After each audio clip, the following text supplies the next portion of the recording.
भाई इजराइल भी गए हो आप, वहां की बात करते हैं थोड़ी। वहां का कैसा रहा एक्सपीरियंस? यार इजराइल मेरे को जो सबसे मतलब खतरनाक एक्सपीरियंस लगा वो मेरे को लगा दिल्ली एयरपोर्ट पे। इसराइल की एयरवेज है एल आल एयरवेज, उनकी एयरवेज का नाम है, जैसे एयर इंडिया है अपनी।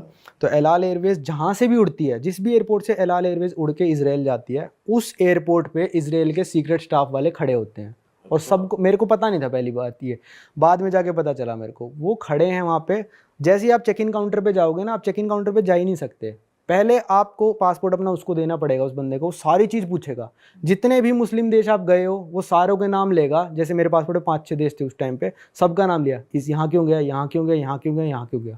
तो वो तब आपको बोर्डिंग करने देंगे जब वहाँ पे दिल्ली एयरपोर्ट पे क्लियर हो जाएगा कि मैं कुछ गलत काम नहीं करने जा रहा हूँ। उनके प्लेन में, उनके जो प्लेन है एल आल एयरवेज के, उसमें काउंटर मेजर्स लगे हुए हैं। मतलब जैसे मिसाइल हमने छोड़ दी ना प्लेन पे, नॉर्मल पैसेंजर जेट पे छोड़े, क्या करेगा वो, उड़ जाएगा वो तो। पर उनके प्लेन में वो लगे हुए हैं पटाखे से जो निकलते हैं, जिसमें मिसाइल कंफ्यूज होकर उन पटाखों में लग जाती है और उनका प्लेन सेफ रहता है। मिसाइल डॉज हो जाती है। हाँ, मिसाइल डॉज हो जाती है, जैसे मूवीज में देखा होगा, जैसे फाइटर वो करते हैं।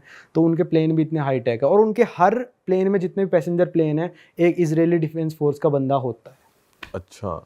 और ये सब इसीलिए क्योंकि वो इतने सारे उनके जो मुस्लिम जो हाँ, तो इसराइल का ऐसा है ना भाई कि चारों तरफ से जो देश घिरा हुआ है वो मुस्लिम देशों से घिरा हुआ है। प्लस जितने भी दुनिया के सारे मुस्लिम देश हैं, सब लोग इसराइल को हेट करते हैं। वो रिकॉग्नाइज नहीं कर रहे ना कि इसराइल एग्जिस्ट भी करता है। पाकिस्तान के पासपोर्ट पे तो ये लिखा है, this passport is not valid for Israel. अच्छा, ठीक है। तो अगर आप इसराइल जाते तो आप भी एक नया पासपोर्ट इंडियन गवर्नमेंट से ले सकते हो कि मेरे को इसराइल जाना है, मेरे को दूसरा पासपोर्ट दे दो, सेकेंडरी पासपोर्ट। तो इतने देश जब यार आपको इतने लोग हेट कर रहे हैं, तो आपको सिक्योरिटी तो मेंटेन करनी पड़ेगी ना, आपको जान को खतरा है। तो इसलिए इसराइल वहाँ पे जाके भी आपको ऐसा लगा? नहीं यार, वहाँ पे, हाँ, वहाँ पे जाके ऐसा था कि ना, वहाँ पे हर बंदे को डिफेंस में सर्व करना पड़ेगा, क्योंकि उनको पता है जिस दिन सारे मुस्लिम देशों ने हम पे अटैक किया, ये मतलब कहने वाली बात है, वैसे सब ने अटैक किया, तो पूरी जनता सारी AK-47 लेके खड़ी हूँ। वहाँ पे लड़कियाँ ना बस में, जैसे 20-25 साल की लड़कियाँ AK-47 बस में लेके चल रही हैं, मेरे साथ खड़ी हैं। नॉर्मली बस में, नॉर्मल पब्लिक ट्रांसपोर्ट में ट्रैवल कर रही है, मेट्रो में ट्रैवल कर रही है, बस में ट्रैवल कर रही है। तो पूरे टाइम डर में रहना हो गया बेसिकली, कि डर में कभी भी मार सकता है कोई भी आपको। तो भाई गन लेके घूमो। नहीं, वो नहीं है, मतलब वो तो ऐसा है कि अपने प्रैक्टिस पे भी जा रहे हैं, तो पब्लिक ट्रांसपोर्ट में मशीन गन लेके जा रही हैं वो। मतलब वहाँ सेफ है पूरा, इसराइल अंदर से पूरा सेफ है। और वहाँ के लोग अच्छे हैं, बात करते हैं? इंडिया का तो भाई बहुत रिस्पेक्ट है, मैं बताऊँ तो पूरी दुनिया में इंडिया की इतनी रिस्पेक्ट है ना, मेरे को नहीं लगता किसी देश की रिस्पेक्ट है जितनी इंडिया की है। हर देश में रिस्पेक्ट है इंडिया की। मेरे को जहाँ पे भी मैं जाता हूँ और कहता हूँ इंडिया, भाई बंदा चौंक जाता है, रिस्पेक्ट देता है, नमस्ते बोलेगा। इंडिया की बहुत रिस्पेक्ट है पूरी दुनिया में। इजरायली लोग तो वैसे भी कनेक्ट करते हैं। हाँ, इंडिया और इसराइल के तो रिलेशंस काफ़ी अच्छे हैं। हाँ। मेरे को नहीं मिला भाई आज तक एक भी ऐसा देश जहाँ पे इंडियंस को हेट करते हो। कहीं रेसिज्म कहीं आपने वैसे मुस्लिम कंट्रीज में? मुस्लिम कंट्रीज में हो जाता है कई बार कि जैसे एग्जांपल देता हूँ मैं, कि जैसे हम ना उज़्बेकिस्तान में थे, हमने एक टैक्सी करी और ऊबर वगैरह सिस्टम नहीं था वहाँ पे, नॉर्मल बात करके करी। उसने वहाँ की करेंसी 1 लाख बोली कि 1 लाख की आपकी टैक्सी पड़ेगी यहाँ से यहाँ तक 8.2 B पॉइंट।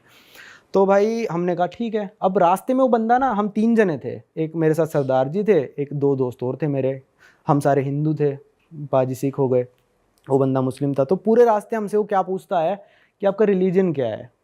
तो बाजी ने कहा आई एम पंजाबी, हमने कहा I am we are Hindu, ये वो। तो कहता नो मुस्लिम, तो इंडिया में तो मुस्लिम होते हैं। वैसे बातें करने लग गया, मुस्लिम ऐसे बोलने लग गया कि मुस्लिम बन जाओ, एक ही गॉड है, ये वो बोलने लग गया। मतलब सब लोग तो नहीं बोलते, उसके दिमाग में डिफेक्ट था, वो बोलने लग गया।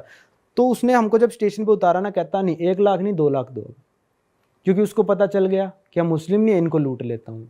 कई लोगों के ऐसे डिफेक्ट हो रखा है दिमाग में। मेरे एक दोस्त के साथ टर्की में हुआ था, हॉट एयर बैलून की राइड जो बहुत फेमस चल रही है ना आजकल टर्की में। तो वो हॉस्टल में बैठा था दोस्त मेरा, जैसे ऐसे ही बैठा, एक एजेंट आया और इनसे बात कराया, मुस्लिम हो, एजेंट भी मुस्लिम है। तो फिर वो कहता कि आपको हॉट एयर बैलून करनी है? तो ये कहता हाँ करनी है। तो फिर वो कहता ठीक है, आप मुस्लिम हो? तो वो कहता हाँ। तो वो कहता ठीक है, आपके लिए $50। मेरे दोस्त के पास आया कि आपको करनी है? मेरा दोस्त बोला हाँ। वो दोस्त सुन रहा है सब कुछ। कहता आप मुस्लिम हो? कहता नहीं मैं मुस्लिम नहीं हूँ। तो फिर कहता आपके लिए $60। बताओ। उन बंदों से वो कह रहा है कि आप मुस्लिम हो ना, इसलिए मैं आपसे ज़्यादा पैसे नहीं लूँगा।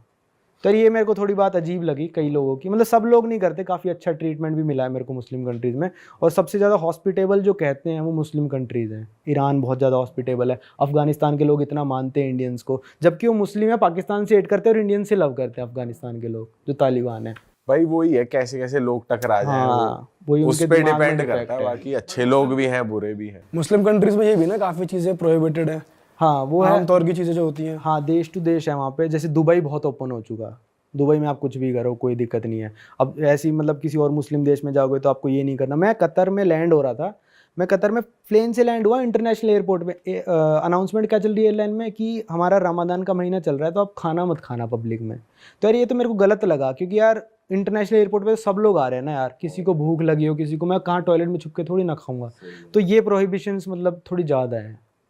और मुस्लिम कंट्रीज में काफ़ी क्लब्स है, क्लब्स वगैरह में जाना भी प्रोहिबिटेड है, क्लब्स है ही नहीं मतलब वहाँ पे। क्लब्स तो भाई मेरे को मुस्लिम कंट्रीज में मिले ही नहीं। मतलब लेबनान में मिले हैं, लेबनान काफ़ी पार्टी के लिए फेमस कंट्री है। लेबनान में क्लब्स थे, वहाँ पे ओपन माइंडेड लोग हैं। जहाँ जहाँ धीरे धीरे ओपन माइंड होते जा रहे हैं ना, वहाँ पे क्लब्स बनते जा रहे हैं। मुस्लिम कंट्रीज में भी, ओमान में क्लब्स हैं, दुबई में क्लब्स हैं, अबू धाबी में भी हो गए हैं अब। तो जो जितना माइंड ओपन होता जाएगा भाई उतने ज़्यादा मतलब होते जाएंगे। भाई आप यूएस के बारे में बता रहे थे कि जैसे यहाँ पे आमतौर पे परचून की दुकान होती है, वहाँ पे आमतौर पे गन्स की दुकान है, मतलब तुम गन ले सकते हो।